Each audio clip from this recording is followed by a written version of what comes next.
Pயின் மதிப்பு Qவை விட 6 மடங்கு எனில் Q Pயை விட எத்தனை சதவீதம் குறைவு அப்படின்னு கேட்குறாங்க. ஸோ P, Q 2 பேர் இருக்கிறாங்க. Pயின் மதிப்பு Qவை விட 6 மடங்கு. அப்ப Q 1னா P 6. Pயின் மதிப்பு Qவை விட 6 மடங்கு. நெக்ஸ்ட் Q Pயை விட எத்தனை சதவீதம் குறைவு அப்படின்னு கேட்குறாங்க. இங்க பாருங்க Q Pயை விட சின்ன வேல்யூ தான்.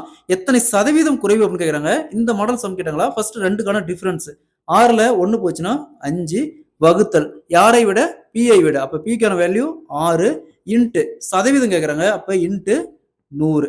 ஸோ நெக்ஸ்ட் 5 இன்ட்டு 100 500 வகுத்தல் 6. 500 6ஆல் கேன்சல் பண்ணணுமா 8 ஆர் 48 மீதி 2 20 இருக்கும். 3 ஆர் 18 மீதி 2/6. இது அகைன் 2ஆல் கேன்சல் பண்ணா 1/3. அப்ப 83 1/3 சதவீதம் குறைவு. அதாவது Q Pயை விட 83 1/3 சதவீதம் குறைவு. Option C is the correct answer. இதே மாதிரி இந்த சம் பாருங்க. Pயின் மதிப்பு Qவை விட 5 மடங்கு எனில் Q Pயை விட எத்தனை சதவீதம் குறைவுன்னு கேட்குறாங்க. இதே மாதிரி இந்த சம் சால்வ் பண்ணிக்கிற ஆன்சரை கமெண்ட்ல போடுங்க.